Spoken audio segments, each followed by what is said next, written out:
Hello বন্ধুরা, Mainak sir চ্যানেলে তোমাদের আবার জানাই স্বাগত। আজকে আমি তোমাদের শেখাবো কি করে একটি ল্যান্ডস্কেপ বা কাউটস্কেপ বা মেঘের ছবি আঁকতে হয়। মেঘের ছবি আঁকতে আমি খুব ভালোবাসি। তোমরা যদি আমার ইনস্টাগ্রাম প্রোফাইল ভিজিট করে থাকো বা আমার আঁকা আঁকি সম্বন্ধে তোমাদের যদি ধারণা থেকে থাকে, তাহলে দেখবে আমি অনেক অনেক মেঘের ছবি এঁকেছি। মেঘের ছবি আঁকতে আমার খুব ভালো লাগে। তো আজকে আমি তোমাদের একটি মেঘের ছবি এঁকে দেখাবো আমি কিভাবে কাজ করি ডিজিটালি, সেটা তোমাদের আজকে আমি সম্পূর্ণভাবে দেখাবো। তার আগে বলে রাখবো কিছু বেসিক্স, যে কোনো ডিজিটাল গ্রাফিক সফটওয়্যার ব্যবহার করার কিছু নিয়মকানুন। এখানে আমি ব্যবহার করছি একটি গ্রাফিক সফটওয়্যার, যেটি ফটোশপ সিসি 2021 আমি মনে করি এটি লেটেস্ট ভার্সন বোধ হয়, কিংবা তারপরেও হয়তো আরও কিছু ভার্সন বেরিয়ে থাকবে। যাই হোক, এই ভার্সন নিয়ে তোমাদের মাথা ব্যথা করার কোনো কারণ নেই। তোমরা যে কোনো ভার্সনে কাজ করতে পারো, মোটামুটি একই রেজাল্ট দেবে। তো যাই হোক, তাহলে চলো শুরু করি। প্রথমে আমরা যে ক্যানভাসটিতে আঁকবো সেরকম একটি ক্যানভাস নিয়ে ফেলি। ক্যানভাস নেওয়ার নিয়ম হচ্ছে ফাইলে গিয়ে নিউ, এখানে আমি 12x18 ইঞ্চিনের একটি ক্যানভাস নিচ্ছি, আর ডিপিআই নিচ্ছি বা পিপিআই নিচ্ছি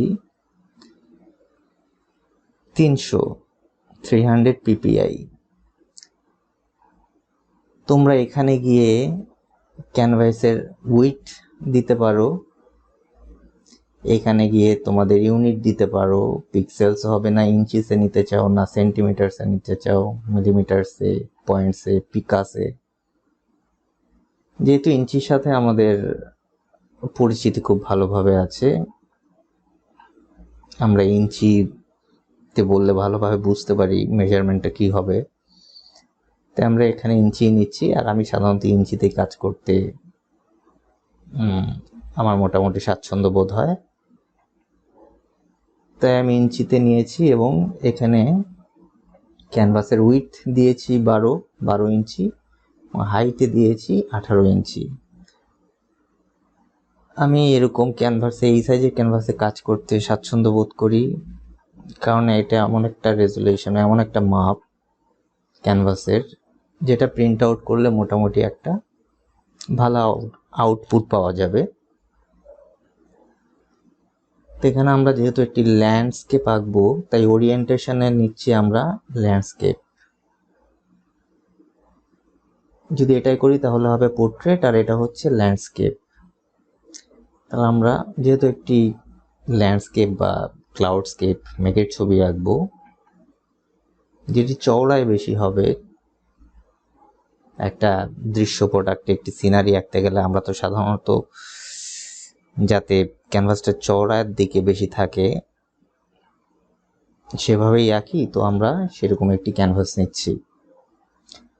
আর এই রেজুলেশনের ব্যাপারটি হচ্ছে পিপিআই ডিপিআই। পিপিআই হচ্ছে পিক্সেল পার ইঞ্চ, দেখতে পাচ্ছ এখানে পিক্সেল পার ইঞ্চ।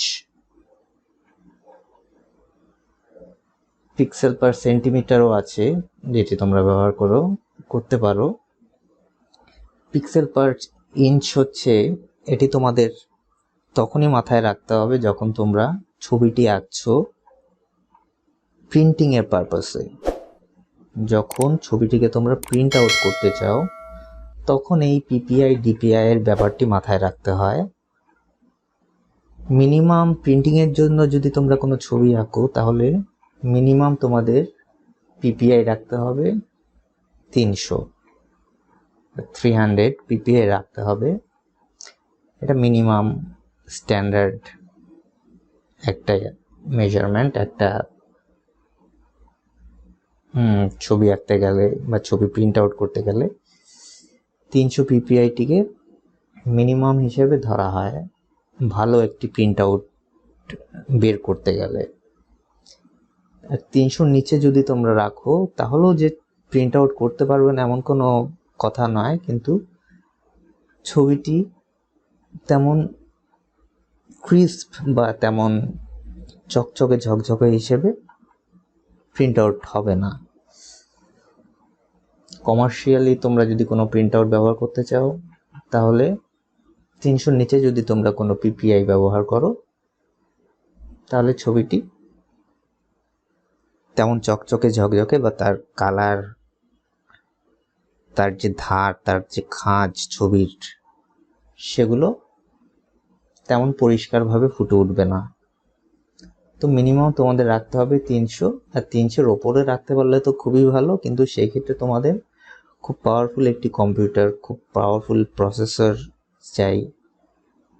কারণ যত বেশি পিপিআই রাখবে এর কম্পিউটারে, তোমার ল্যাপটপ হোক বা পিসি হোক, যে মেশিনটি ব্যবহার করেই তুমি আঁকছো না কেন, তার প্রসেসরের উপরে চাপও তত বেশি পড়বে। তোমার পিপিআই যত বেশি হবে তার চাপও তত বেশি পড়বে।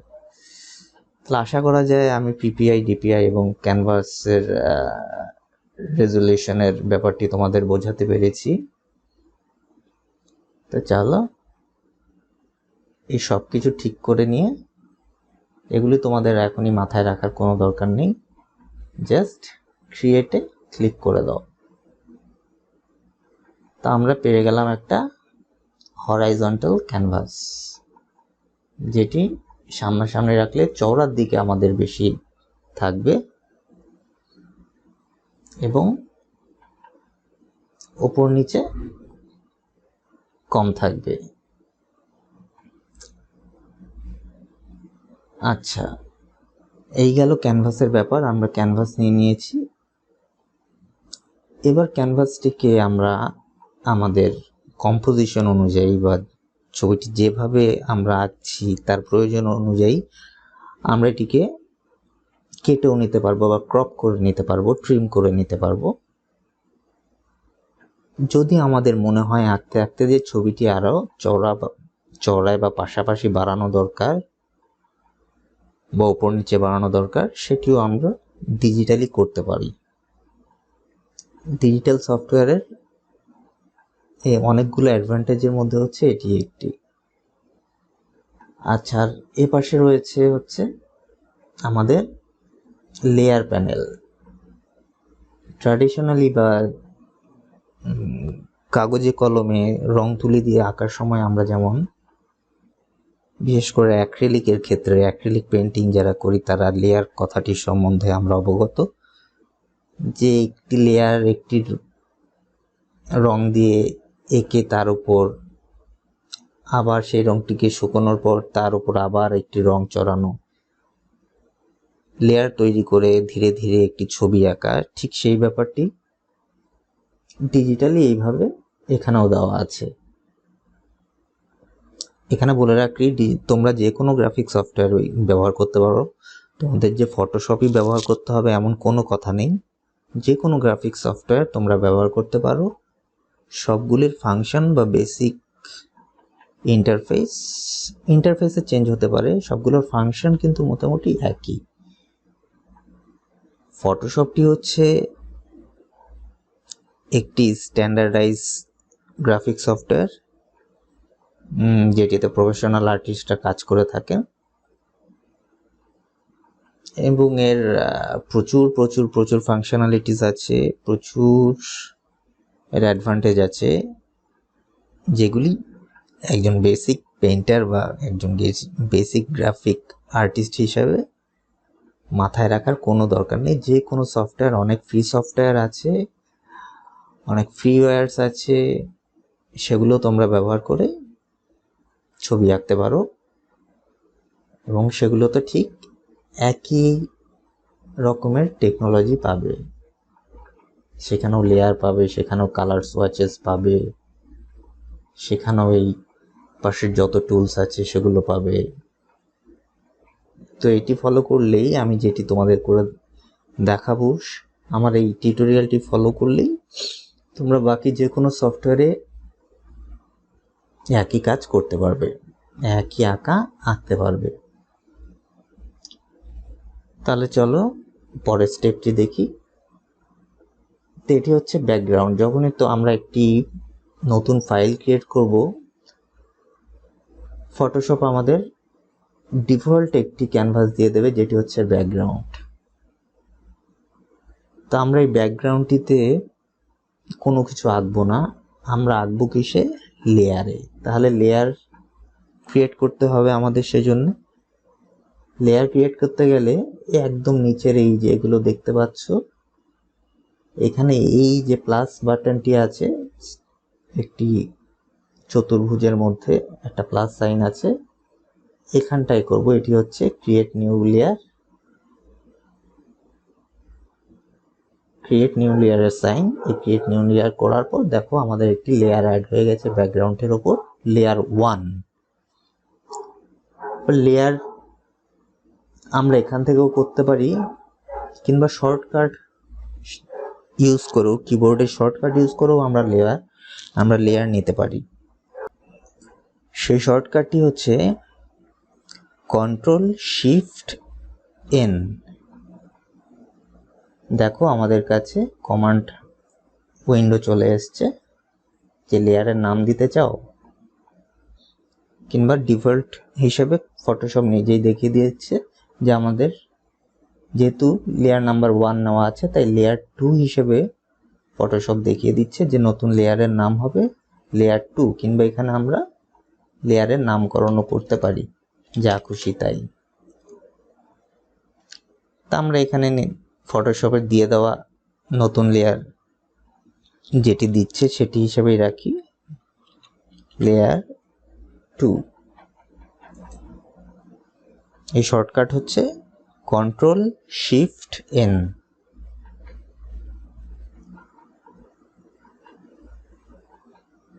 তাহলে আমরা আরেকটি লেয়ার নিয়ে নিই, লেয়ার 3।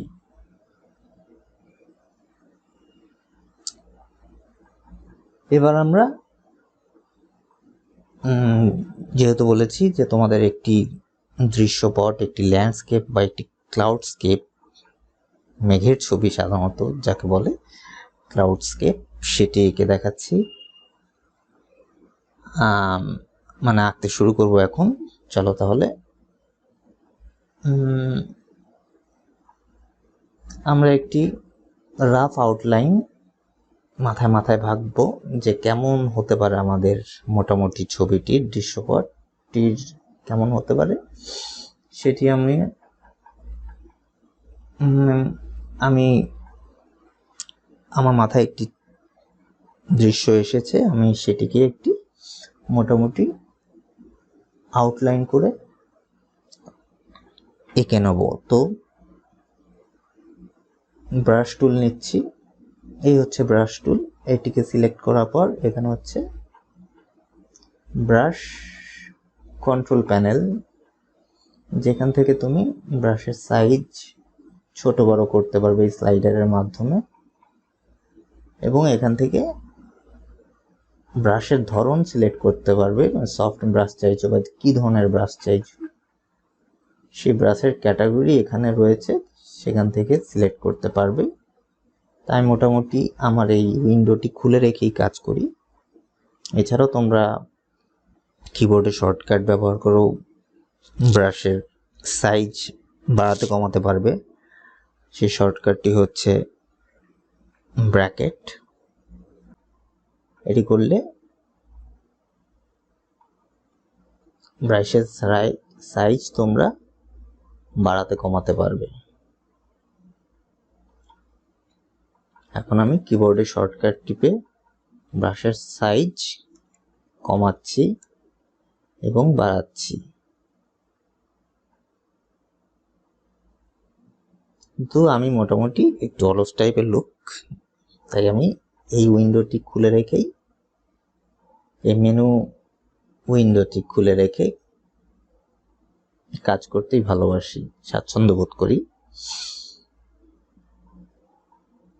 তা আমরা মোটামুটি একটি যে কোনো ধরনের ব্রাশ নিলেই চলে আউটলাইন আঁকার জন্য। আমি একটি হার্ড এজ ব্রাশ নিচ্ছি বা একটি তীক্ষ্ণ ব্রাশ নিচ্ছি, তীক্ষ্ণ ধারওয়ালা যাকে বলে, একটু শক্ত ধরনের ব্রাশ, যেটি একটু শক্ত, একটু ধারালো স্ট্রোক দেবে, একটু ধারালো লাইন যেখান থেকে আমরা পাবো। হার্ড এজ ব্রাশ বলে এগুলোকে। তা আমি এরকম একটি ব্রাশ নিয়ে আউটলাইন আঁকবো।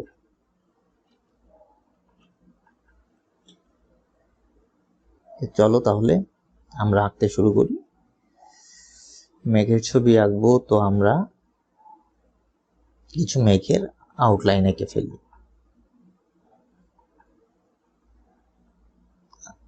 আমরা যারা ছবি এঁকেছি ছোটবেলায়, কম বেশি সবাই প্রায় ছবি এঁকেছি, তারা জানি যে মেঘ কি করে আঁকতে হয়।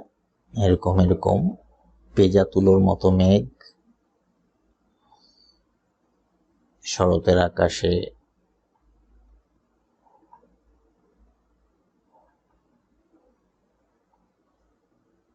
তুলোর মতো বা কটন ক্যান্ডির মতো, হাওয়াই মিঠাই যাকে বলে, সেরকম মেঘ আমরা এঁকেছি। এরকম কিছু মেঘের আউটলাইন আমরা জাস্ট আউটলাইন এঁকে নিচ্ছি। এই হচ্ছে আমাদের মেঘ।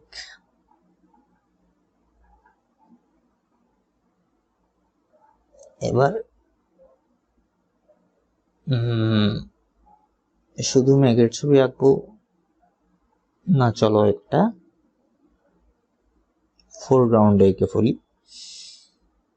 যাতে দৃশ্যটি আমাদের তেমন ম্যাড়মেড়া বা বোরিং না লাগে। একটা ফোরগ্রাউন্ড দিয়ে দিই। এখানে কিছু ঘাস রয়েছে, একটা উঁচু ঢিবি মতো জায়গা,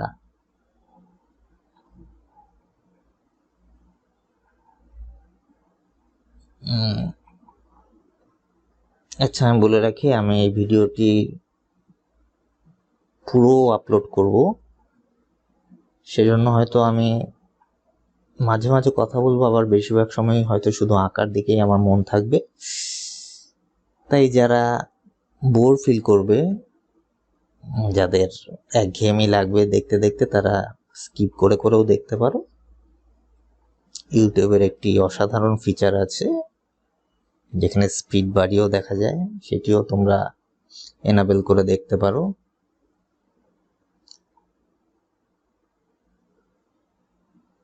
তা আমরা মোটামুটি একটা আউটলাইন এঁকে নিয়েছি। এটা বলে ফোরগ্রাউন্ড, মানে যেটা সামনে থাকবে। তারপর হচ্ছে মিড গ্রাউন্ড, যেখানে আমাদের মেঘ থাকবে, এবং তার পেছনে হচ্ছে আমাদের ব্যাকগ্রাউন্ড। তা আমি লেয়ার 2তেই আমাদের একই নামে দুটো লেয়ার হয়ে গেছে, যাক কোনো ব্যাপার নয়, তোমরা নিশ্চয়ই বুঝতে পারছো। এই লেয়ারের নামের কোনো তেমন কিছু হয় না, শুধু তোমরা খেয়াল রাখবে যে তোমরা যে লেয়ারে যা আঁকতে চাইছো ঠিক সেই লেয়ারেই যেন তোমরা সেই জিনিসগুলোই আঁকো। মাঝে মাঝে আমারও ভুল হয়ে যায়, একই লেয়ারেই আমি সবকিছু আঁকতে থাকি এবং তারপর মুহূর্তেই মনে হয় কেন করলাম, তখন আবার অনেক কিছু আমাকে এডিট করতে হয়, কেটে ছেটে আবার সামনে পেছনের লেয়ারে ফেলতে হয়। তো এই জিনিসটি তোমরা মাথায় রাখবে। কাজ করতে করতে এটা চলে আসে হাতের মধ্যে, কোন লেয়ারে কি আঁকছি। কিন্তু প্রথম তোমরা যখন শুরু করছো কোনো গ্রাফিক সফটওয়্যারে আঁকা, তখন এই জিনিসগুলো খেয়াল রাখবে যে কোন লেয়ারে তোমরা কি আঁকতে চাইছো এবং কোন লেয়ারে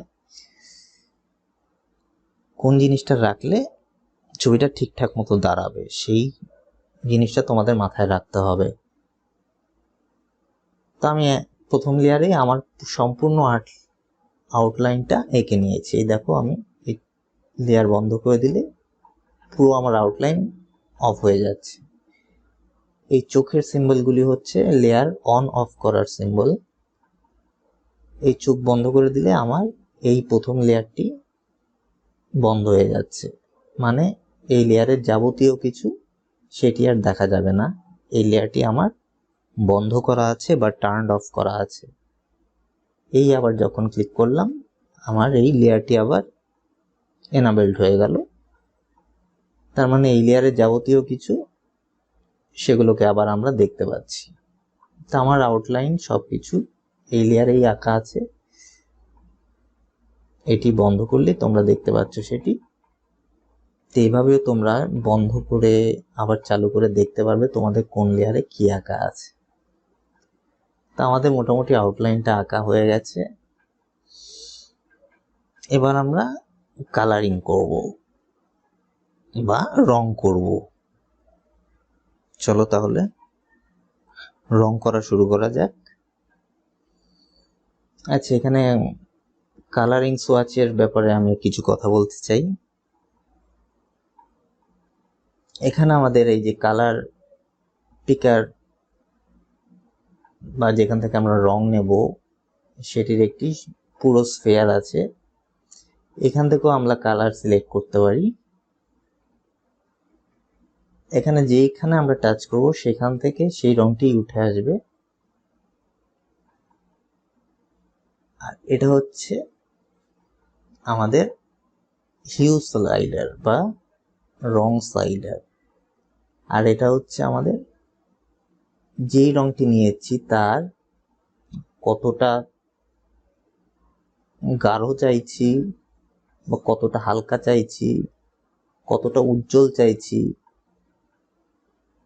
কতটা ম্যারম্যারে চাইছি, সেই জিনিসগুলো, সেই পার্টিকুলার রংটির সেই রংটি এখান থেকে আমরা সিলেক্ট করতে পারবো।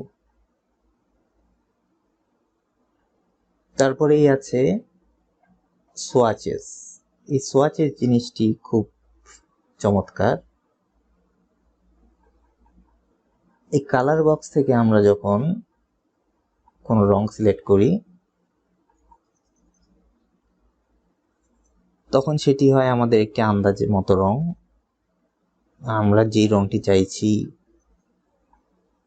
ঠিক সেই রংটির কাছাকাছি রং হয়তো আমরা তুলতে আনতে পারছি, কিন্তু সেই পার্টিকুলার রংটি আমরা কতখানি আনতে পারছি সেই ব্যাপারটিতে কিন্তু আমরা নিশ্চিত হতে পারি না যখন আমরা কালার হুইল বা কালার স্কোয়ার বা এই রঙের বাক্স থেকে আমরা যখন কোনো নির্দিষ্ট রং ব্যবহার করছি। তারপরেই যখন আমরা আরেকটি রং চাইছি সেটিও আমরা এখান থেকেই নিতে পারি, কিন্তু এখান থেকে এই কালার হুইল বা কালার বক্স ব্যবহার করার সবচেয়ে রিস্কি যেটা বিষয় আমি মনে করি যে আমরা ঠিকঠাক মতো রং কিন্তু এখান থেকে সিলেক্ট করতে পারি না। সাধারণত যাদের আমাদের কালার থিওরির ওপর খুব ভালো নলেজ নেই তাদের এই কালার বক্স অ্যাভয়েড করাই ভালো। সেক্ষেত্রে আমরা কি করব, ঠিক কালারের পাশেই দেখো আরেকটা আছে সোয়াচেস। এই কালার সোয়াচেস মানে এখানে এমন কিছু রং অলরেডি সিলেক্ট করা আছে, তৈরি করা আছে, এগুলো প্রি কাস্টমাইজড রং বা অন্যেরা এগুলো আগে থেকেই তৈরি করে রেখেছে। এই রংগুলো যদি আমরা ব্যবহার করি, তারও আগেরগুলো মুছে দিই। আচ্ছা, কোনো কিছু মোছার মানে একবার করে ফেলে তারপর আবার সেগুলোকে মোছার শর্টকাট নিশ্চয়ই তোমাদের জানা আছে, কন্ট্রোল জেড, কন্ট্রোল জি। কন্ট্রোল জি টিপলে আনডু হয়ে যায় বা যেই জিনিসটা আমরা করেছি সেটি আবার পেছনের দিকে ফিরিয়ে নেওয়া যায়, মুছে দেওয়া যায়, পাতি কথায় যাকে বলে মুছে দেওয়া যায়। তো যা বলছিলাম, এই কালার সোয়াচেস যদি আমরা ইউজ করি তাহলে কালার সোয়াচেস গুলো বন্ধুরা এমনভাবে তৈরি যে আমরা এই কালার সোয়াচের যেই রঙগুলোই আমরা ব্যবহার করি না কেন এগুলো কিন্তু ঠিক সেভাবেই বানানো যেখানে একটা রঙের সাথে আরেকটা রং আমরা যদি মেশাইও সেই রংটি কিন্তু ম্যারমেরে লাগবে না, সেই রংটি ঠিকঠাক মতোভাবে একে অপরের সাথে বসে যাবে, যাদের বলে কমপ্লিমেন্টারি কালার্স। আমি এখানে যেই রংটি বসাই না কেন কালার হুইল থেকে, এই দিয়ে এই তিনটি রং দিয়ে এই যে বেগুনি রংটি নিয়েছি এবং এই কালোর একটি শেড নিয়েছি এবং এই যে খয়েরির একটি শেড নিয়েছি, এই তিনটি রং ব্যবহার করে যদি আমি সম্পূর্ণ ছবিটিও আঁকি তাহলে ছবিটি কিন্তু দিব্যি মানিয়ে যাবে, কোথাও মনে হবে না যে আমরা ভুল রং ব্যবহার করেছি। কালার সোয়াচ ব্যবহার করার সবচেয়ে বড় অ্যাডভান্টেজ, সুবিধা যাই হোক বলা যায় না কেন, কালার সোয়াচ ব্যবহার করার সেগুলি আছে। এই অ্যাডভান্টেজগুলি কালার সোয়াচ ব্যবহার করে আমরা করতে পারি। তা আমি মূলত এই কালার সোয়াচ ব্যবহার করেই আমার এই রং করার কাজটি করে থাকি। তো তোমরা যদি বলো, আমি কালার সোয়াচের এগুলো আমার নিজেরও বিভিন্ন সাইট থেকে ডাউনলোড করা, তোমরাও একটু যদি গুগল করে সার্চ করো কালার সোয়াচেস ফর ফটোশপ বা যেই গ্রাফিক সফটওয়্যারটি তোমরা ইউজ করছো সেখান থেকে সেই গ্রাফিক্স সফটওয়্যারটির জন্য যদি গুগল সার্চ করো যে কালার সোয়াচেস ফর গিম্প বা colour swatches for Ibis Paint, colour swatches for Photoshop বলে যদি গুগল সার্চ করো তাহলে তোমাদের দেখবে যে ঝুড়ি ভুরি ভুরি কালার সোয়াচেসের লিস্ট তোমাদের গুগল দিয়ে দেবে। তোমরা সেখান থেকে ডাউনলোড করে সেই নির্দিষ্ট সফটওয়্যারটিতে তোমরা ব্যবহার করতে পারো।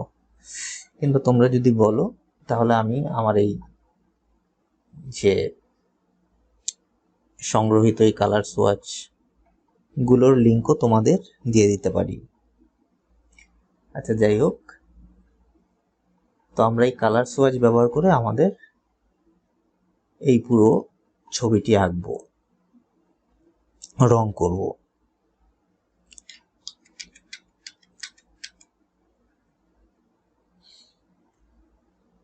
তা আমরা মোটামুটি একটি এমন সময়ের ছবি আঁকছি।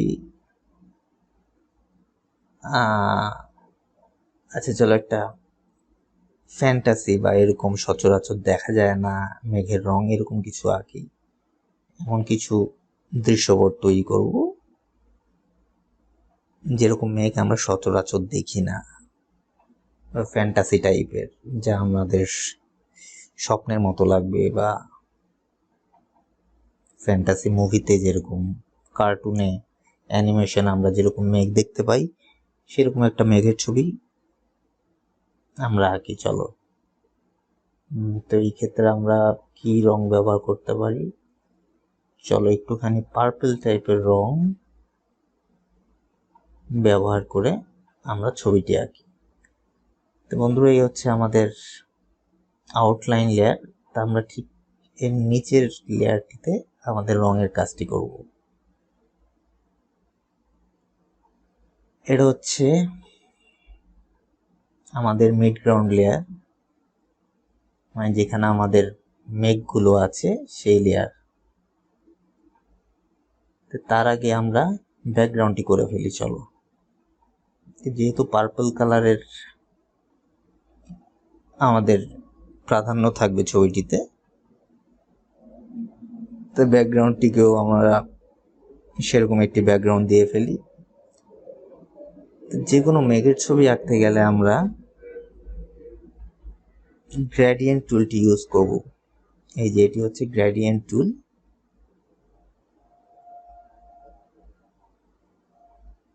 বা শর্টকাট হচ্ছে জি।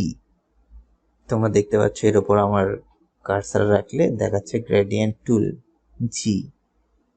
জি টাইপ করো কিবোর্ডে, জাস্ট জি কিটি আমরা যদি প্রেস করি জি, তাহলে আমরা সরাসরি এই টুল দিয়ে চলে যেতে পারবো।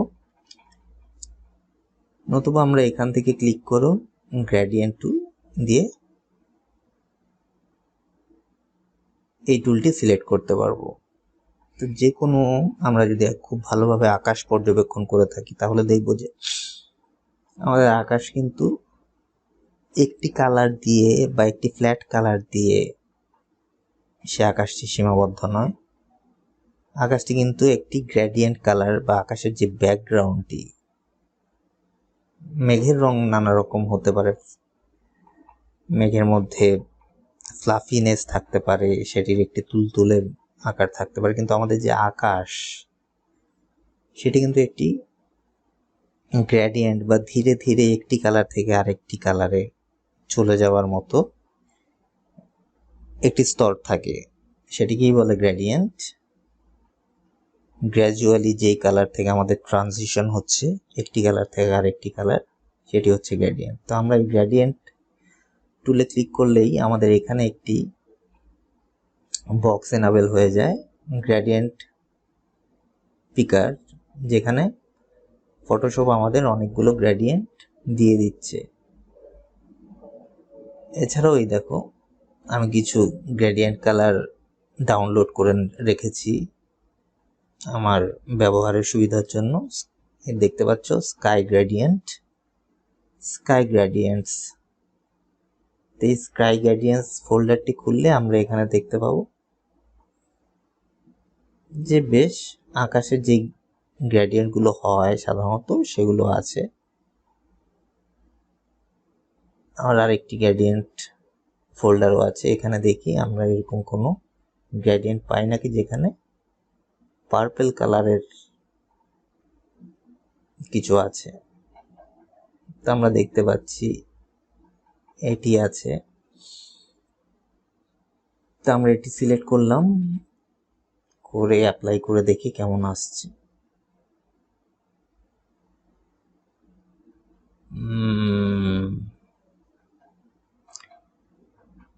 আচ্ছা দেখি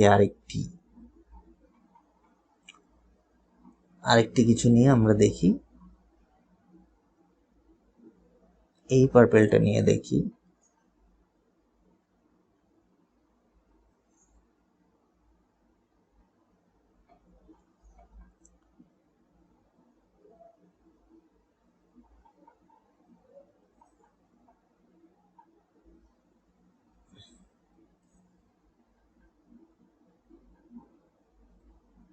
আচ্ছা এটাই ঠিক আছে, আমার যা চিন্তা ভাবনা আছে যেরকম রং করব, কিন্তু এটি একটি বেশি ডিপ, একটু বেশি চড়া কালার লাগছে, তা আমি এটিকে হালকা করে নেব। হালকা করার, যে কোনো রংকে হালকা করার অনেক পদ্ধতি আছে, যেমন আমরা এই লেয়ারের অপাসিটি যদি কমিয়ে দিই তাহলেও আমাদের রংটি হালকা হয়ে যাবে।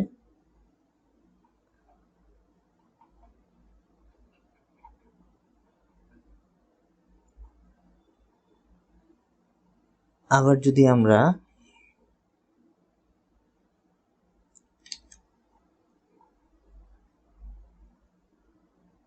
ইমেজ অ্যাডজাস্টমেন্ট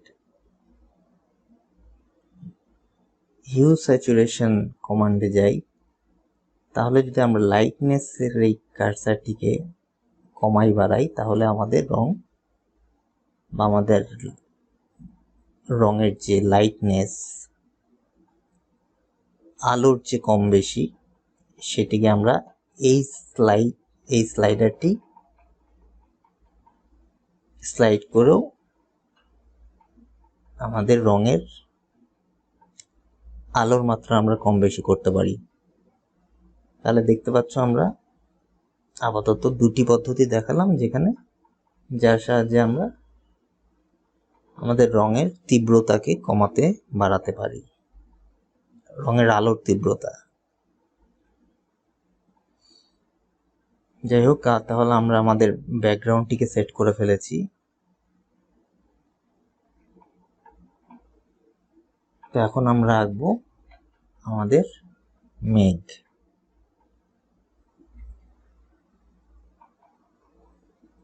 তো মেঘ আঁকার জন্য আমরা একটি ব্রাশ নিয়ে নিলাম, যে কোনো ব্রাশ ব্যবহার করতে পারো, তবে মেঘ রং করার জন্য সফট এজ কোনো ব্রাশ ব্যবহার করলে তোমাদের সুবিধা হবে। আমি এরকম একটি কম ধারালো ব্রাশ বা হালকা ধারালো ব্রাশ নিয়ে নিয়েছি। এটি দিয়ে আমি এখন মেঘ রং করতে শুরু করব। তো আমি একটি পার্পল কালার নিয়ে নিলাম। দেখো আমাদের ব্যাকগ্রাউন্ড লেয়ার কিন্তু সবচেয়ে নিচে আছে। ব্যাকগ্রাউন্ড বলতে এই ব্যাকগ্রাউন্ড নয়, আমাদের ছবির ব্যাকগ্রাউন্ড, যে ছবিটি আঁকছি আমাদের আকাশ থাকবে যেই লেয়ারটিতে, গ্রেডিয়েন্ট লেয়ার, সেটি আছে সবচেয়ে পেছনে, মানে সবচেয়ে নিচে। আমরা যে লেয়ারগুলোকে ঠিক এইভাবে দেখি, মানে ঠিক ধরো একটা স্যান্ডউইচের মতো দেখি। ধরো এই লেয়ারটি আছে সবচেয়ে ওপরে, স্যান্ডউইচের উপরের ভাগটি, তার মাঝখানে আছে স্যান্ডউইচের স্টাফিং বা যেটি স্যান্ডউইচের মাঝখানে থাকে, আর তার ঠিক নিচে আছে স্যান্ডউইচের তলার অংশটি।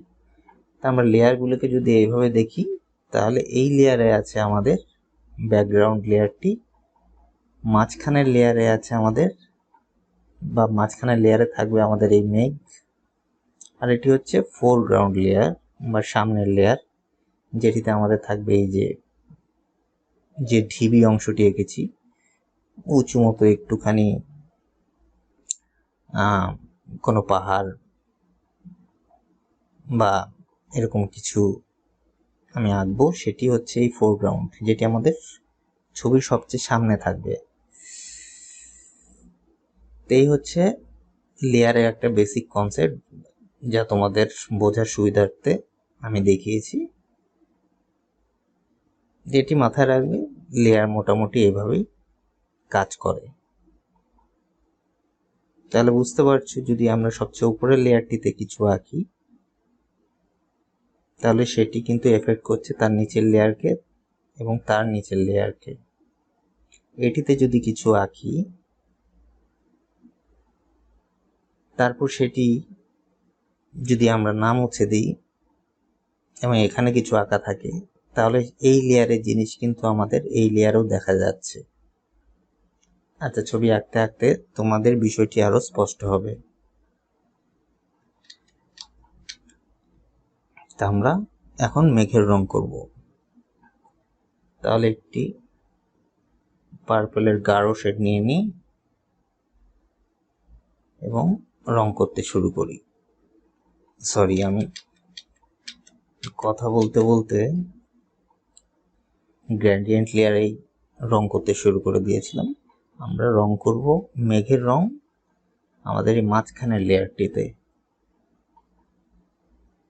তো আমরা মেঘের রং করা শুরু করে দিয়েছি। জাস্ট একটা হিন্ট দিচ্ছি, এখনই কোনো ডিটেলিংসে যাব না, জাস্ট হিন্ট দিচ্ছি যে এগুলি হচ্ছে মেঘ। দেখো বন্ধুরা, অলরেডি মেঘের মতো দেখতে শুরু হয়ে গেছে শেপগুলোকে।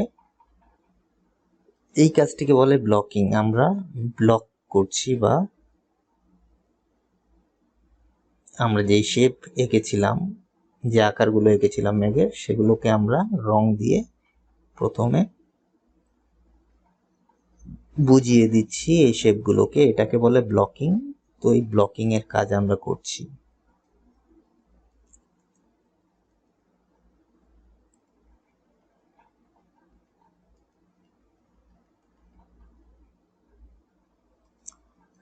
আচ্ছা, এখানে বন্ধুরা দেখতে পাচ্ছ যে আমি কালার পিক করছি বা রং নিচ্ছি। আমরা কিন্তু রং, দেখো, এখান থেকে আর নিচ্ছি না, এই কালার সোয়াচ থেকে নিচ্ছি না। আমি এই যে প্রথমে যে রংটি অ্যাপ্লাই করেছিলাম, যে পার্পলের একটা শেড, এই পার্পলের শেডটি থেকে কিন্তু আমি এই যে হালকা রংগুলো আবার এখান থেকেই নিচ্ছি। কি করে নিচ্ছি? আসলে আমি একটি গ্রাফিক ট্যাবলেট ইউজ করছি। এই গ্রাফিক ট্যাবলেটটিতে সুবিধা হচ্ছে, তোমার যে পেনটি আছে, গ্রাফিক পেন, এটির প্রেসার তুমি কম বেশি করে তোমার রঙের প্রগাঢ়তা কমাতে বাড়াতে পারো। যতটা জোরে প্রেস করবে তোমার রং ততটা গাঢ়ভাবে পড়বে, যতটা হালকা প্রেস করবে তোমার রং ততটা হালকা হয়ে পড়বে। এই গ্রাফিক ট্যাবলেট ইউজ করার সুবিধা হচ্ছে এটা। কিন্তু এর বদলে গ্রাফিক ট্যাবলেট ছাড়া তোমরা যদি শুধু মাউস ইউজ করে রং করতে যাও তাহলে মাউসের মধ্যে প্রেসার সেন্সিটিভিটি জিনিসটি নেই। তাই মাউস ক্লিক করে যখনই তোমরা রং করতে যাবে সবচেয়ে গাঢ় রং কিন্তু তোমাদের এখানে অ্যাপ্লাই হবে। এখানে তোমরা রঙের হালকা শেড পাবে না মাউস ইউজ করে। এই ক্ষেত্রে তোমাদের একটি গ্রাফিক ট্যাবলেটের প্রয়োজন আছে। তোমরা যদি গ্রাফিক সফটওয়্যার ইউজ করে কোনো ছবি আঁকতে যাও তাহলে গ্রাফিক ট্যাবলেট তোমাদের অনেকখানি সুবিধা দেবে। তোমরা যেমন এফেক্ট চাইছো, যেমন আঁকতে চাইছো ঠিক তেমন সুবিধা তোমরা পাবে গ্রাফিক ট্যাবলেট ইউজ করে। তো এই কালার পিক করছি আমি। এই পেনের মধ্যে এই দুটো বাটন আছে। এই পেনের যে আপার বাটন আছে সেটি আমাদের মাউসের যে লেফট ক্লিক বাটন সেটি হচ্ছে আমাদের এই গ্রাফিক পেনের আপার বাটনটি। এই পেনটি জাস্ট ক্লিক করে আর কিবোর্ডের অল্টার কি প্রেস করে এবং পেনের লেফট বাটন ক্লিক করলে আমাদের দেখো কালার পিকার অপশনটি এনাবেল হয়ে যাচ্ছে। কালার ড্রপার বা আই ড্রপার যাকে বলে সেটি আমাদের এই যে মেনু বাটনের আমরা এখানে দেখছি আই ড্রপার টুল। কিবোর্ডের আই প্রেস করেও তোমরা এটিকে এনাবেল করতে পারো বা এখানে ক্লিক করেও করতে পারো। এটি ক্লিক করলে তোমাদের এনাবেল হয়েই থাকবে। আর আমরা যদি যে কোনো অন্য টুল ইউজ করে বা ব্রাশ টুল ইউজ করে এনাবেল করে যদি আমরা কিবোর্ডের অল্ট কি প্রেস করে আর মাউসের লেফট ক্লিক একই সাথে প্রেস করি তাহলে দেখো আমরা ছবির যেখানে আমরা যাচ্ছি সেই রংটি আমাদের সিলেক্ট হয়ে যাচ্ছে। এবার আমরা ক্লিক করলে সেই রংটিকে অ্যাপ্লাই করতে পারবো। এইভাবে আমরা কালার পিক ইউজ করে ছবিতে রং অ্যাপ্লাই করতে পারি। আবার আমরা এই স্মাচ টুল ইউজ করেও ছবিতে রং মেশাতে পারি। কিন্তু এই স্মাচ টুল ব্যবহার করারও অনেক নিয়ম রীতি আছে। আমি সাধারণত স্মাচ টুল অ্যাভয়েড করেই চলি। এর অনেক কারণ আছে যা আমি বিস্তারিতভাবে তোমাদের অন্যান্য সামনের ভিডিওগুলোতে তুলে ধরার চেষ্টা করব। রং যে মেশানোর, একটি রঙের সাথে আরেকটি রং মেশানোর যে প্রক্রিয়া সেটিকে আমরা সিম্পলি এই কালার পিকিং করেই এইভাবে কালার পিক করেই একটি রঙের সাথে আরেকটি রং মেশাতে পারি। দেখো কি সুন্দরভাবে আমাদের এই গাঢ় পার্পেল শেডের সাথে হালকা পার্পেলের শেড মিশে যাচ্ছে এবং অলরেডি কিন্তু আমরা একটা মেঘের আকার পেতে শুরু করেছি। এখনো এখানে অনেক কিছু ডিটেলিং এর প্রয়োজন আছে, আমরা সেগুলো করতে চেষ্টা করব। তবে আমরা ব্লকিং এর কাজটি করে নিই, মানে আমাদের মেঘের একটা রাফ কালারিং করে নিচ্ছি। বন্ধুরা, যখনই তোমরা যে কোনো সফটওয়্যারে আঁকবে সেই সফটওয়্যারের প্রত্যেকটি ফাংশন সম্বন্ধে কিন্তু তোমাদের ভালোভাবে অবগত থাকতে হবে, যে কোন মেনুটিতে কি, কোন মেনুটির ফাংশনালিটি কি, কোন মেনুতে প্রেস করলে আমরা এই জিনিসটি করতে পারছি, আমরা এই পার্টিকুলার জিনিসটি করতে পারছি। এগুলো সম্বন্ধে তোমাদের ভালোভাবে অবগত থাকতে হবে, তবেই কিন্তু তোমরা সেই সফটওয়্যারটির পুরো স্বাদ গ্রহণ করতে পারবে এবং তোমাদের ছবিটিও কিন্তু অসাধারণভাবে ফুটে উঠবে।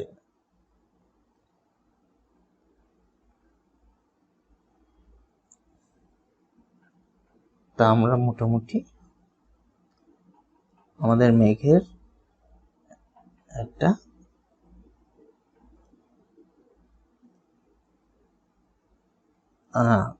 রংকরণ করে ফেলেছি।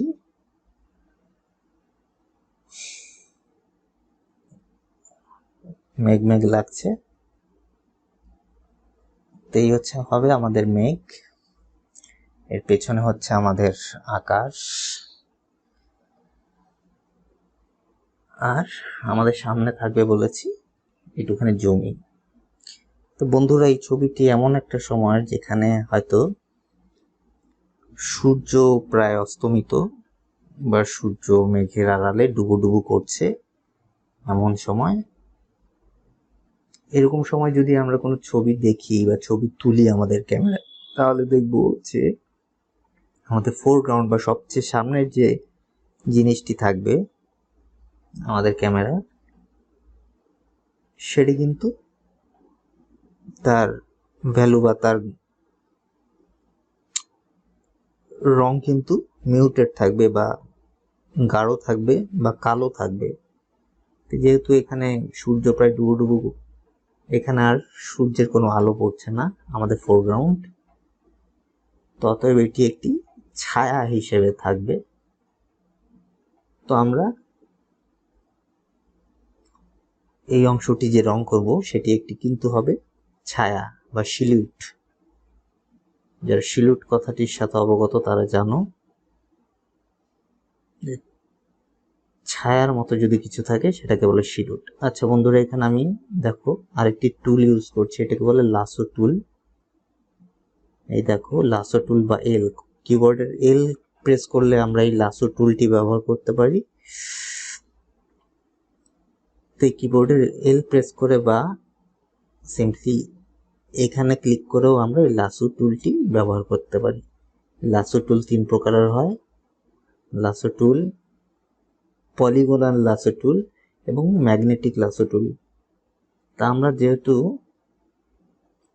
আমাদের ফোরগ্রাউন্ডটি রং করব, তাই আমি লাসো টুলটি সিলেক্ট করে এটিকে এঁকে নেব। এই লাসো টুলটি হচ্ছে আমাদের কোনো জিনিস যদি আমাদের সিলেক্ট করতে হয়, এই লাসো টুলটি আমাদের সেক্ষেত্রে সহায়ক ভূমিকা পালন করে। তা আমাদের এই যে ছায়ার যে জমির অংশটি, পাহাড়ের মতো উঁচু ঢিবি অংশটি, এটি ছায়ার মতো থাকবে, তাই এর যে ধারগুলো হবে সেগুলো হবে তীক্ষ্ণ। কোনো কিছু তীক্ষ্ণ যদি আমাদের আঁকতে হয় ডিজিটালি, তাহলে আমাদের এই লাসো টুলটি ইউজ করতে হবে। দেখো আমি এই ছায়ার অংশটিকে লাসো টুল দিয়ে এঁকে নিচ্ছে আমার গ্রাফিক পেন দিয়ে।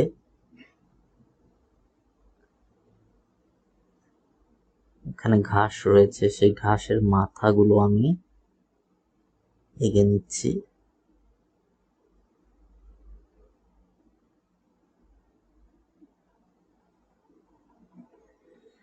এই দেখো হয়ে গেছে। এই অংশটি আমাদের সিলেক্ট হয়ে গেছে। এখন যেহেতু এই অংশটি সিলেক্ট হয়ে গেছে, এখন আমরা শুধু এই অংশটিতেই রং করতে পারবো।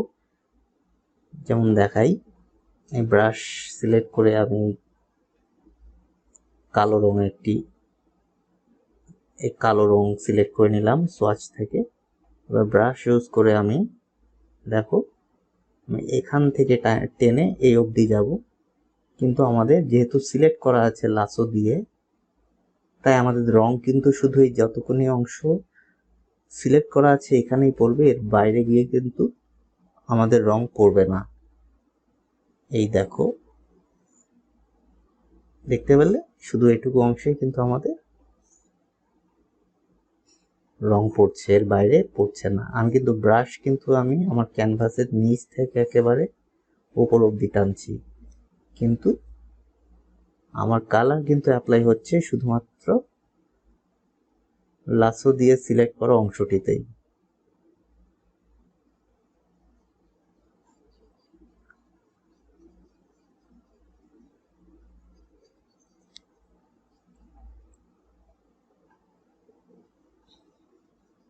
তো দেখো আমাদের ধীরে ধীরে কোনো ব্রাশ ইউজ করে খুব সূক্ষ্মভাবে এটি করার কোনো প্রয়োজন পড়লো না। আমরা লাসো দিয়ে কিন্তু আমাদের এই ফোরগ্রাউন্ডে বা ঢিবির মতো অংশটিকে রং করে ফেলতে পারলাম। এবার বন্ধু এই যে লাসো টিল দেখো, এখনো লাসোর যে সিলেকশন করা অংশটি এটি কিন্তু এখনো সিলেক্টেড অবস্থায় আছে। এই যে দেখতে পাচ্ছ গুড়ি গুড়ি পিঁপড়ের মতো, পিঁপড়ে লাইনের মতো যাচ্ছে, তার মানে এখনো আমাদের কিন্তু সিলেক্ট করা আছে। তাহলে এই অংশটিকে আমরা যতক্ষণ না ডিসিলেক্ট করব ততক্ষণ কিন্তু আমরা কোথাও কোনো কাজ করতে পারবো না, শুধু এইটুকু অংশ ছাড়া। আমাদের যত কিছু হবে এখানেই হবে, তাই আমাদের এটিকে ডিসিলেক্ট করে নিতে হবে। এই ডিসিলেক্ট করার দুটো পদ্ধতি আছে। একটা হচ্ছে এই দেখো,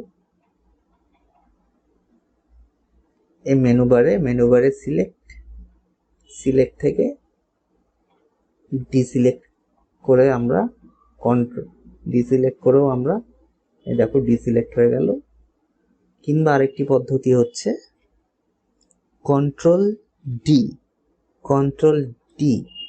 কন্ট্রোল ডি করলে কিবোর্ডের কন্ট্রোল আর ডি কি যদি আমরা একসাথে টিপি তাহলেও কিন্তু আমাদের ডিসিলেক্ট হয়ে যাচ্ছে।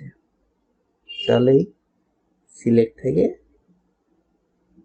ডিসিলেক্ট এবং কিবোর্ডের কন্ট্রোল ডি, এই দুটি অপশন ইউজ করে আমরা ডিসিলেক্ট করতে পারি। যাই হোক, আমাদের ডিসিলেক্ট হয়ে গেছে। এখন আমরা যেখানে খুশি সেখানে আবার কাজ করতে পারবো। তো আমাদের ফোরগ্রাউন্ডও হয়ে গেছে, আমাদের মিডগ্রাউন্ড বা ক্লাউড পেন্টিংও হয়ে গেছে, আমাদের আকাশেরও মোটামুটি একটি দৃশ্যপট তৈরি হয়ে গেছে। এখন আমরা করব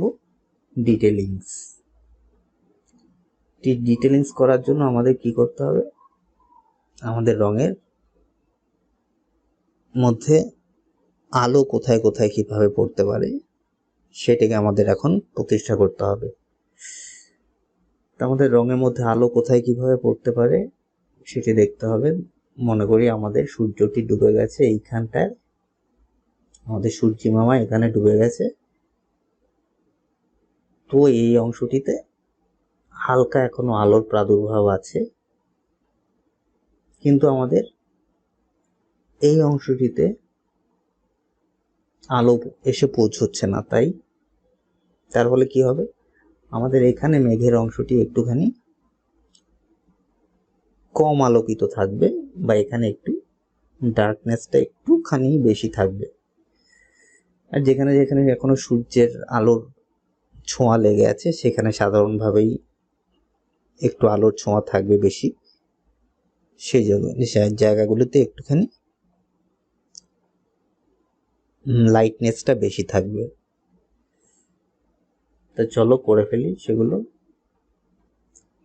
তা আমরা এখানে আমাদের আউটলাইনটির আর তেমন প্রয়োজন নেই, আমাদের গাইড হিসাবে আউটলাইনটি এতক্ষণ সাহায্য করেছে। এবার আমরা আউটলাইন লেয়ারটিকে অফ করে দিচ্ছি।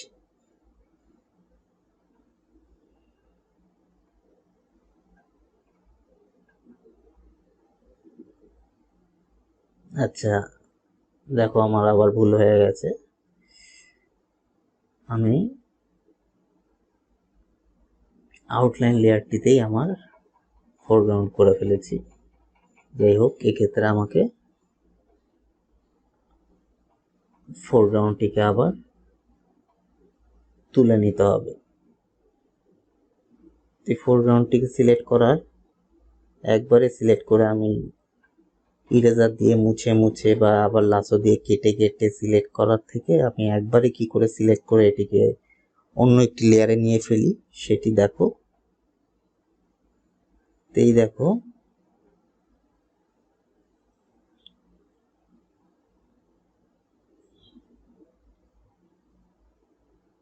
আমি ম্যাজিক ওয়ান্ড টুলটি ব্যবহার করব।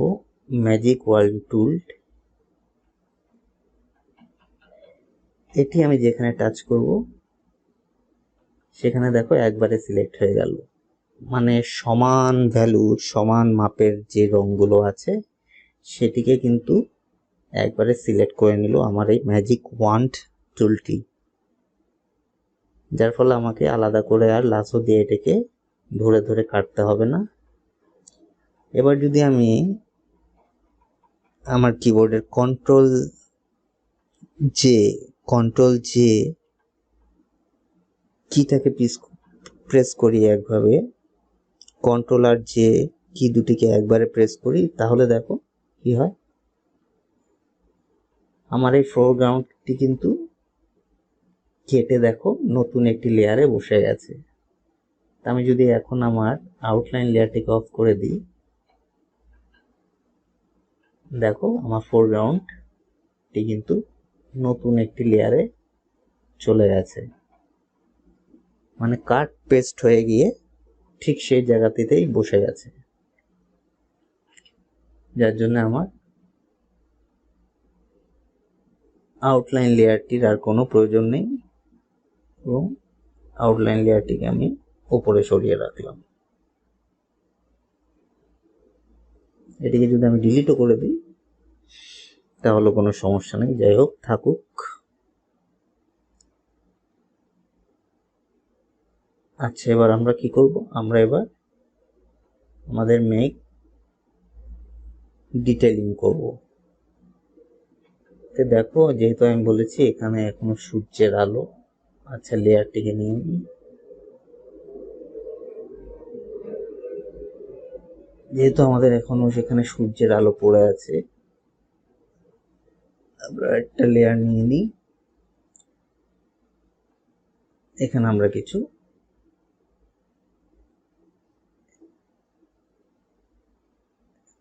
এখানে আমাদের এখনো আলো দেখা যাচ্ছে।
আমাদের মেঘের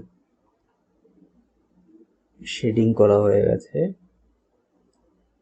এখন আমরা এগুলোকে আরেকটু রিফাইন করব, ডিটেলিং গুলোকে আরেকটু ভালোভাবে দেখাবো।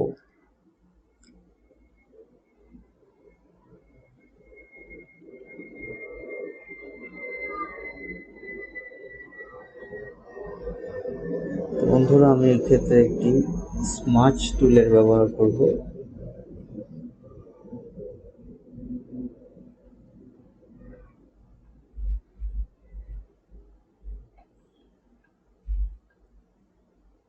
যাতে মেঘের ভাঁজগুলোকে আমরা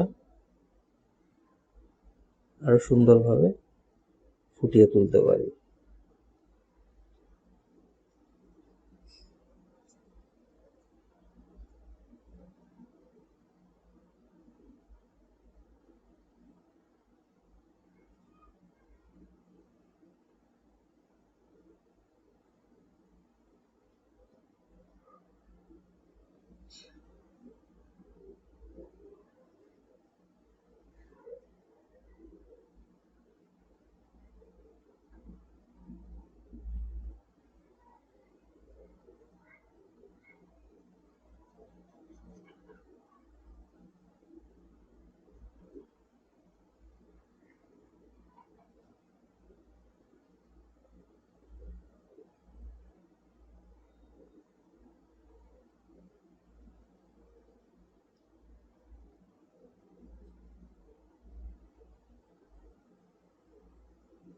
এই স্মাচ টুল মানে হচ্ছে স্মাচ করে দেওয়া, বা আমরা যখন রং তুলি দিয়ে বা রং দিয়ে ছবি আঁকি তখন আমরা বিশেষ করে পেন্সিল স্কেচ আঁকার সময় আমরা আঙুল দিয়ে ঘষে ঘষে শেডিং করার চেষ্টা করি, বা কখনো কখনো একটা রঙের সাথে আরেকটা রং মেশানোর কাজটি করে থাকি আমরা আঙুল ঘষে ঘষে। এটিকে ডিজিটালি বলা হয় স্মাজিং, স্মাচ করে দেওয়া। তা আমি এখন সেই টুলটি ইউজ করে আমার সেই ডিটেলিং এর কাজটি করছি মেঘের।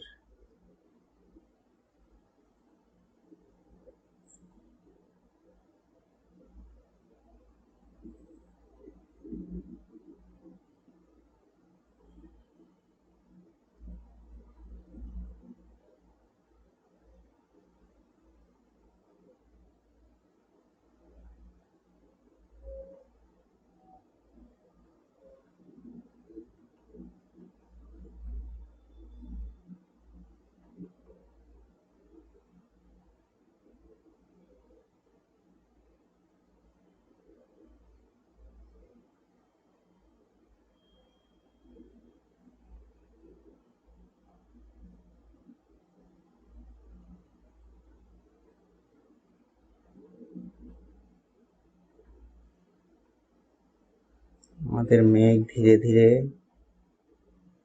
পূর্ণতা পাচ্ছে।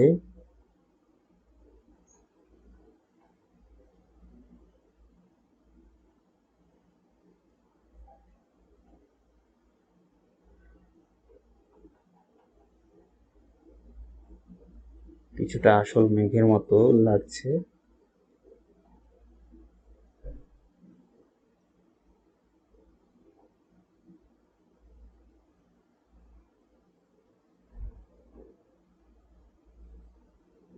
পার্পল মেঘ। পার্পল মেঘ কি বন্ধুরা কেউ কখনো দেখেছো? কার্টুন বা মুভি ছাড়া। যদি দেখে থাকো আমাকে কমেন্টে জানিও। নিশ্চয়ই এরকম মেঘের অবতারণা হয় কখনো সখনো। এই পৃথিবী তো ছোট্ট জায়গা নয়, বিশাল বিস্তৃত। তার রং, রূপ, গন্ধ, বর্ণের কোনো শেষ নেই, এবং একজন মানুষের পক্ষে সবকিছু এক জীবনে দেখে ওঠাও কিছুটা অসম্ভবই।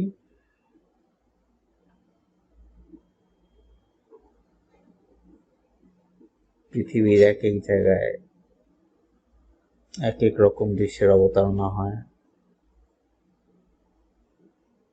এবং সবই আশ্চর্যজনক সুন্দর।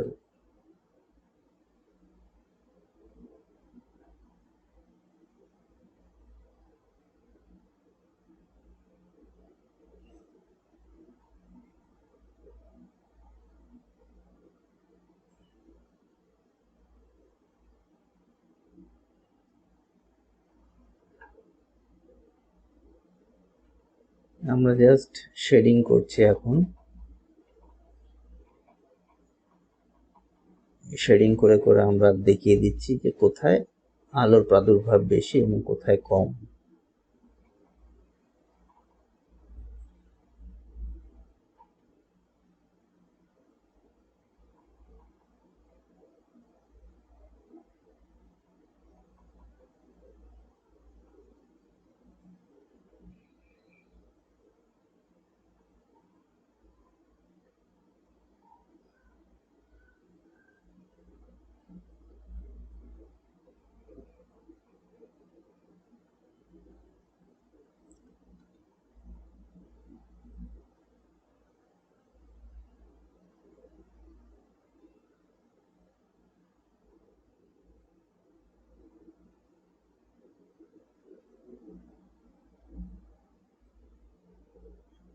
আমি একটি হার্ড এজ স্মাজার ব্রাশ ইউজ করছি।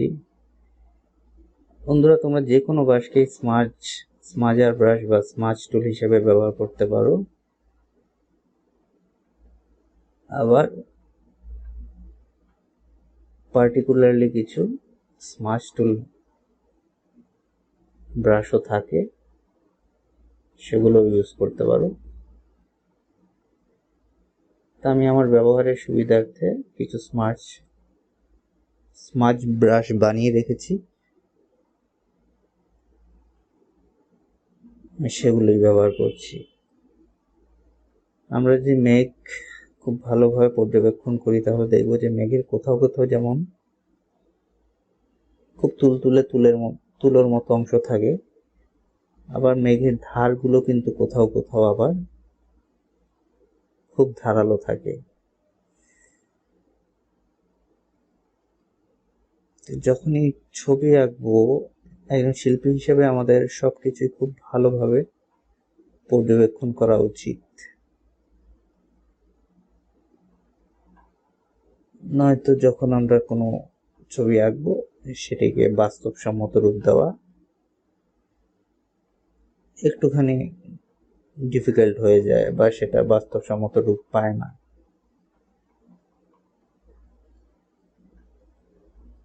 আমি হার্ড এজ ব্রাশটি ব্যবহার করছি সেই কারণেই, যাতে মেঘের এই কানাগুলোকে, ধারগুলোকে আমি একটু তীক্ষ্ণতা দিতে পারি।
এখানে কিছু কিছু আউটলাইন এখনো রয়ে গেছে, আমি সেগুলোকে পরিষ্কার করে দিচ্ছি।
তো আমাদের মোটামুটি হয়ে গেছে দৃশ্য পটাকা, কিন্তু কিছু একটা মিসিং লাগছে। আমাদের কম্পোজিশনটি কিছু একটা অভাব বোধ করছে আমার মনে হচ্ছে। এখানে একটি ক্যারেক্টার বসালে ভালো হয়। তো চলো একটি ক্যারেক্টার বসিয়ে দিই।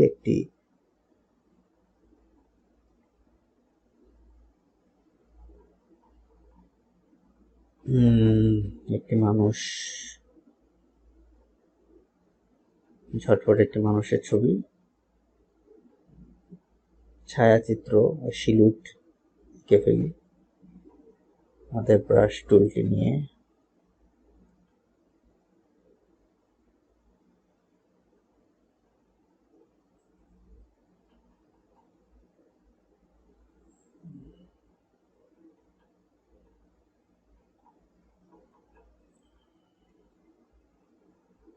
নতুন একটি লেয়ার নিলাম।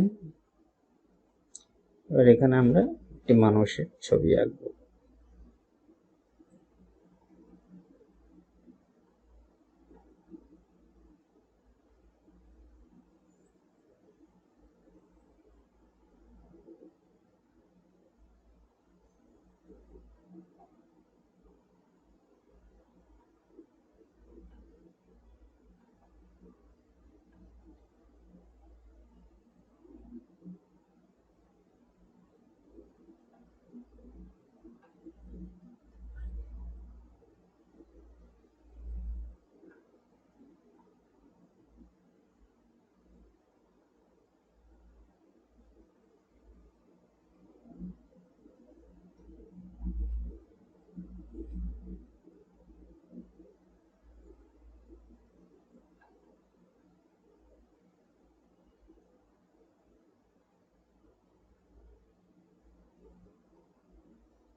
আর একটু ছোট করে দিই।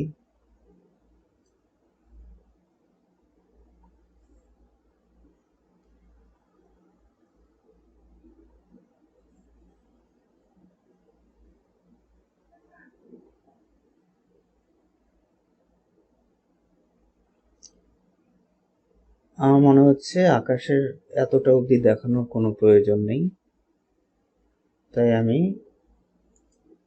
আমার ক্যানভাসটিকে ক্রপ করে দিচ্ছি।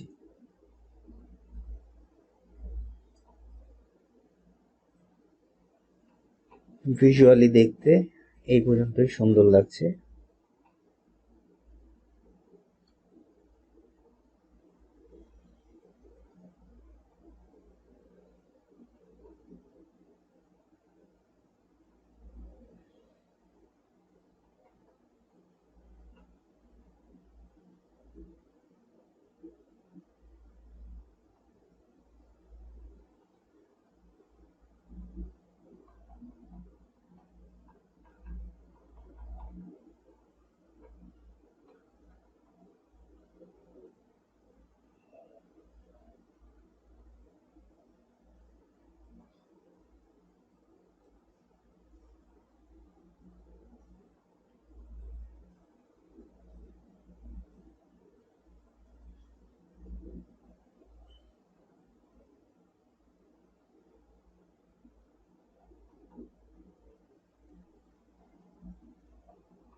বন্ধুরা, যতক্ষণ পর্যন্ত তোমরা তোমাদের কম্পোজিশন নিয়ে স্যাটিসফাইড না হবে, যতক্ষণ পর্যন্ত তোমাদের মনে হবে না এখানটায় আরো কিছু করলে ভালো হতো, ততক্ষণ পর্যন্ত কিন্তু তোমরা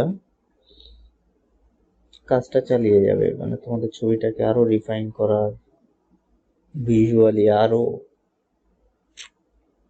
আকর্ষণীয় করে তোলার চেষ্টা করতেই থাকবে। আমার মনে হচ্ছে এখানে মেঘগুলোকে আরো একটুখানি কম বেশি করার দরকার, তাই আমি করছি। আরেকটুখানি অ্যাপেলিং লাগে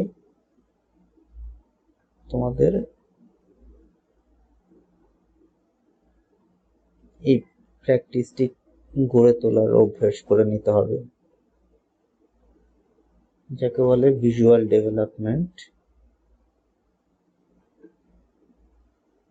ছবি আঁকার, বিশেষ করে গ্রাফিক কি বলে ডিজিটাল ছবি আঁকার ক্ষেত্রে তোমরা প্রায়শই একটি কথা শুনে থাকবে, ভিজুয়াল ডেভেলপমেন্ট, সেটি হচ্ছে এটি একটি চিত্রকে কি করে আরো আকর্ষণীয় করে তোলা যায় সেই জিনিসটি, একটি পার্টিকুলার ফিল্ড আছে যেখানে প্রচুর প্রচুর আর্টিস্ট শুধু এই ভিজুয়াল ডেভেলপার হিসেবে কাজ করে, এবং এটিকে যদি তোমরা উৎকর্ষতার এমন সেরকম জায়গায় নিয়ে যেতে পারো,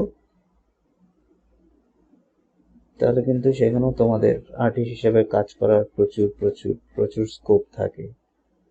ভিজুয়াল ডেভেলপার, কনসেপ্ট আর্টিস্ট, যারা এই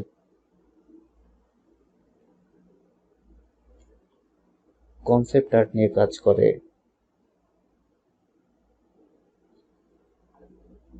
বিভিন্ন সিচুয়েশনের ছবি যারা আঁকে, গেম বিশেষ করে আমরা যে ডিজিটাল গেমগুলো খেলি তার যেই গ্রাফিক্স গুলো দেখো, যেই দৃশ্য দেখো, যেই গেমগুলোতে যে দৃশ্য, সেগুলো কিন্তু এই আমাদের মতো ডিজিটাল আর্টিস্টদেরই আঁকা।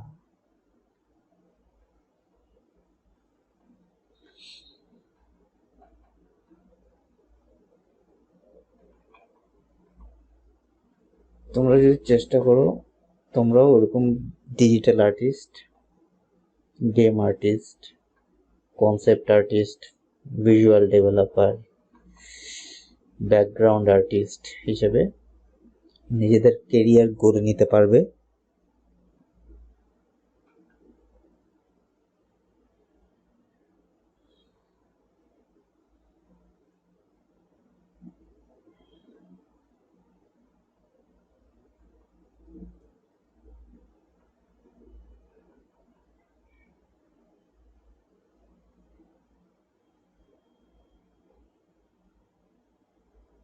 এখানে কিছু বিচ্ছুরিত সূর্যের আলো এসে পড়ছে,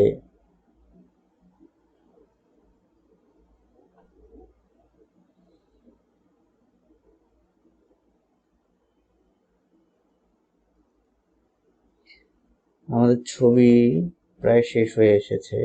আমাদের ছবি আঁকা এখন কিছু ফাইনাল টাচ আমি দিচ্ছি।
বন্ধুরা, আমরা এই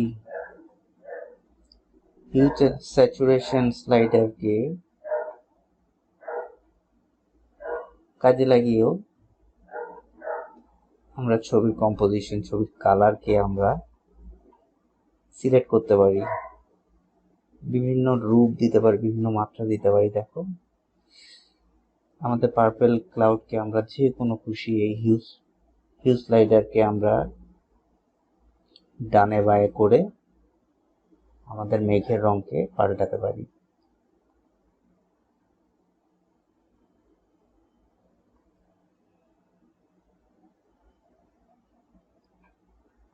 আমরা যে লেয়ারটির কালার চেঞ্জ করতে চাই, ঠিক সেই লেয়ারটিকে সিলেক্ট করে আমরা কিবোর্ডের কন্ট্রোল ইউ কিকে একসাথে প্রেস করে, কিংবা আমাদের মেনু বারের ইমেজ অ্যাডজাস্টমেন্ট, তারপর হিউ স্যাচুরেশন, এই কমান্ডটিতে গিয়েও আমরা এটাকে এনাবেল করতে পারি। এটা হচ্ছে হিউ স্লাইডার, মানে এখানে আমাদের রঙের পরিবর্তন হবে। এটা হচ্ছে স্যাচুরেশন স্লাইডার, এখানে রঙের তীব্রতা, স্যাচুরেশন, কতটা তীব্র চাইছি সেই রংটাকে, সেটি কমানো বাড়ানো যায়। আর এটাকে তো আগেই দেখিয়েছি, এটাকে বলে লাইটনেস, সেই রংটা কতটা ডার্ক হবে কিংবা কতটা লাইট হবে সেটি কমানো বাড়ানো যায়। এটিকে আমরা আপাতত 0তেই রাখবো। স্যাচুরেশনকেও আমরা কমিয়েই রাখবো। আর হিউটিকে পরিবর্তন করে আমরা দেখি আর একটু ড্রামাটিক কালার দেওয়া যায় কিনা।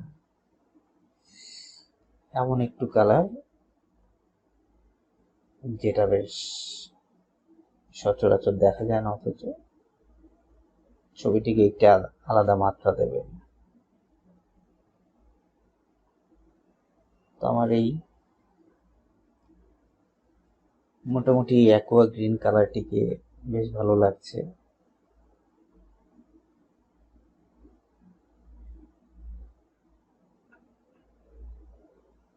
এটিকে সিলেক্ট করে একটু স্যাচুরেশনকে একটুখানি বাড়িয়ে দিই।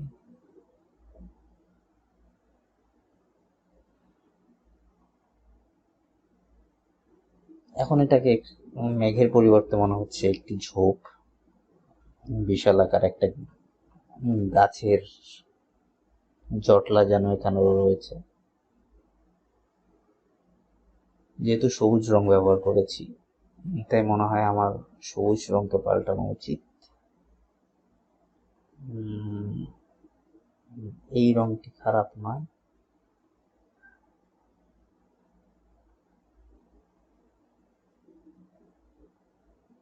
এটিও পার্পলের কাছাকাছি।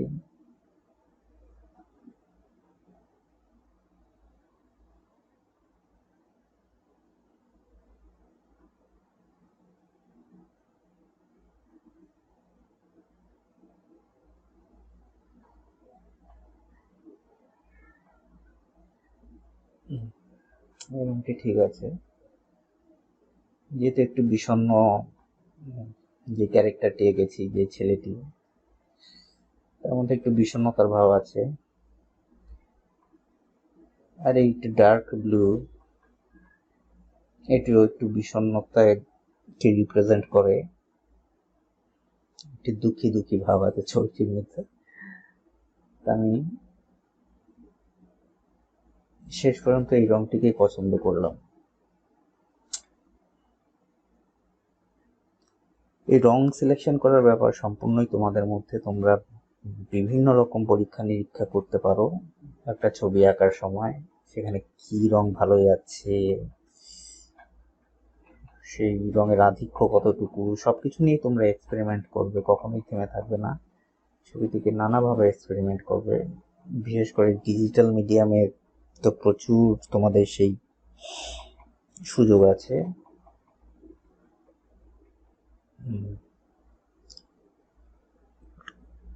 কন্টেম্পোরারি বা কনভেনশনাল মিডিয়ামে কাগজে কলমে আঁকতে গেলে রং চেঞ্জ করা একটুখানি অসুবিধাজনকই। কখনো কখনো রং লেপটে যায়, কখনো কখনো ডাল কালার হয়ে যায়, কখনো সে মাটি কালার হয়ে যায়।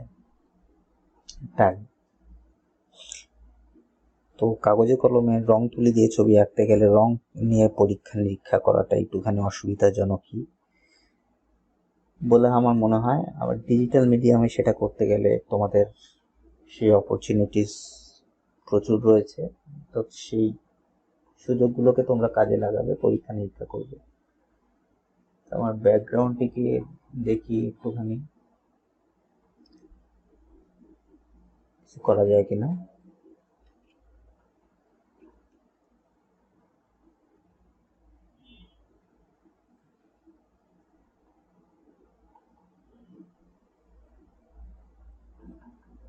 এরকম সবুজ আকাশ,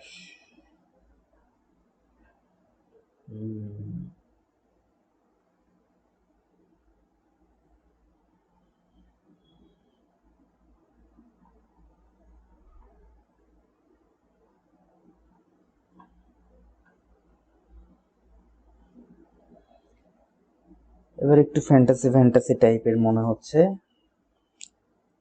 তাই আমি এখানেই ছবিটির এটি টানছি। আমার ছবিটিকে এখানেই সম্পূর্ণ বলে আমি মনে করছি। তো বন্ধুরা, এই ছিল আজকে আমাদের ছবি আঁকার বিষয়, এবং আমি তোমাদের ডেমো দিলাম কি করে একটি ছবি আঁকতে হয়, একটি ক্লাউডস্কেপ বা একটি ল্যান্ডস্কেপ আঁকতে হয়।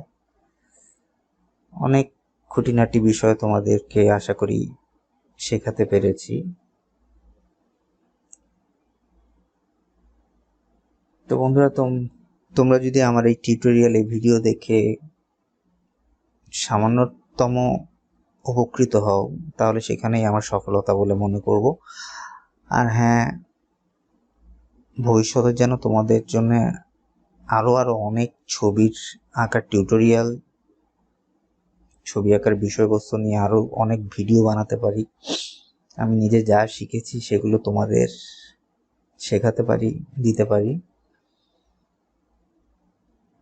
তার জন্য আমাকে উদ্বুদ্ধ করো, আর উদ্বুদ্ধ করতে গেলে কিছুই না, তোমাদের ভালোবাসা, তোমাদের লাইকস, কমেন্টস, শেয়ার, এগুলোই আমার প্রাপ্তি। এগুলো করো। আমার ইউটিউব চ্যানেলটি সাবস্ক্রাইব করতে ভুলো না। আর কমেন্টে জানিও তোমরা আরো নতুন কি কি বিষয়ে নিয়ে টিউটোরিয়াল দেখতে আগ্রহী। আমি সেই সব বিষয় নিশ্চয়ই তুলে ধরার চেষ্টা করব। আর এই প্রথম আমি কোনো ভিডিও, এত লেংদি ভিডিও, এত বিশাল আকারে সম্পূর্ণ ভিডিও আপলোড করতে যাচ্ছি। আশা করি তোমরা কিছুটা হলেও এর থেকে শিখতে পারবে। আমি খুব আশা করি খুব সহজভাবেই সবকিছু তুলে ধরার চেষ্টা করছি। তারপরেও যদি তোমরা মনে করো যে এই বিষয়টি বোঝোনি, কোনো বিষয় বোঝোনি, আমাকে জানাতে ভুলবে না, কমেন্টে জানিও। আমি সেই বিষয়কে আবারও আবারও সেই বিষয়গুলোকে আরো বিস্তৃতভাবে তুলে ধরার চেষ্টা করব। তো বন্ধুরা, আজকে এই পর্যন্তই। আমার চ্যানেলটিকে সাবস্ক্রাইব করো, আমার ভিডিওগুলোকে তোমার বন্ধু বান্ধবদের সাথে শেয়ার করে দিও। আর হ্যাঁ, প্রচুর ভিডিও পড়ে আছে আমার। প্রায় 1 বছর হতে চললো আমি ইউটিউবে ভিডিও আপলোড করা শুরু করেছি। প্রচুর আমার টাইম ল্যাপস ভিডিও, আমার টিউটোরিয়াল ভিডিও আছে, সেগুলো দেখবে এবং বন্ধুদের মধ্যে শেয়ার করে দেবে, নিজেরাও দেখবে, লাইক করবে, আমার চ্যানেলটিকে অবশ্যই সাবস্ক্রাইব করবে। তাহলে ভালো থেকো, আঁকতে থাকো। আর হ্যাঁ, আমার ইনস্টাগ্রাম লিঙ্কটিও নিচে দেওয়া থাকবে আমার ডেসক্রিপশনে। আমার ইনস্টাগ্রামে ফলো করো আমাকে, সেখানে আমার প্রচুর আঁকা আছে, আঁকা বিষয়ে অনেক পোস্ট আছে, সেগুলোকেও তোমরা ফলো করতে পারো এবং ফলো করো। আজকে তাহলে এ পর্যন্তই। ভালো থেকো সবাই। দেখা হবে আবার পরের ভিডিও নিয়ে।